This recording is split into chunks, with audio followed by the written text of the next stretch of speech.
Hi everyone, it's John Mitchell and welcome to Unit 4. We're looking at Area of Study 1, which is going through human resource management.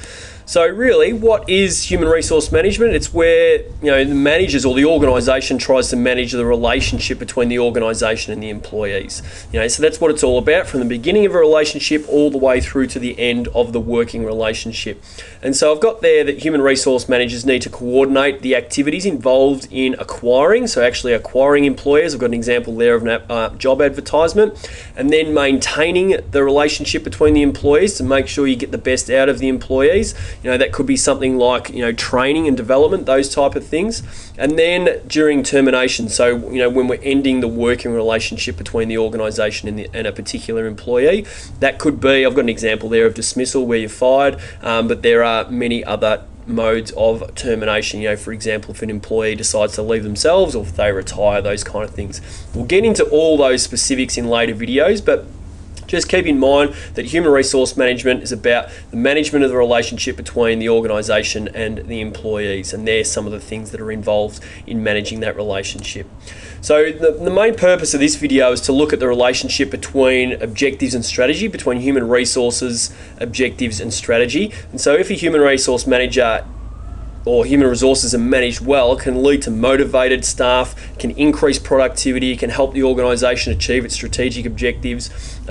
If employees, really, in order to achieve objectives, it's the employees that help achieve that. They're the ones doing the work, so they're the ones that are achieving objectives, and human resources is responsible for managing those employees to ensure they're working at their optimum level, that they're achieving their objectives, they're motivated, etc., and we get the right employees into the organisation and those type of things.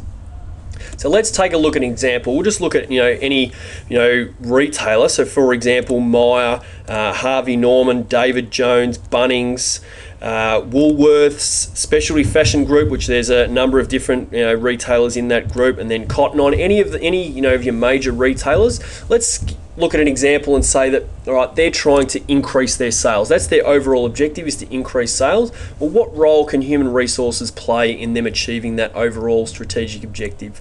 So it could be that, all right, we break it down and we have now a more specific objective for human resources. I mean, there would be marketing objectives, etc., to increase advertising or, increase sales through, a new advertising campaign. But let's look at what HR does. So they may have the objective to improve the sales skills of staff.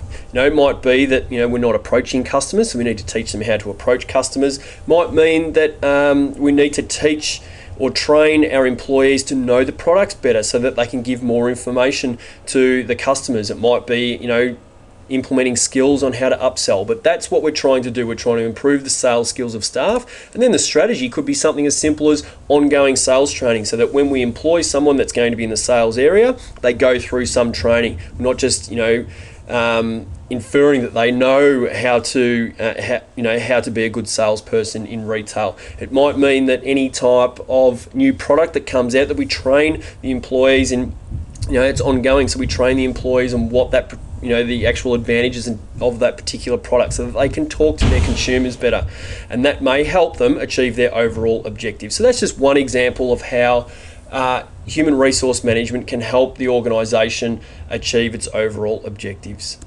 So for questions, activities and more on this topic, then come on over to teachingbubble.com.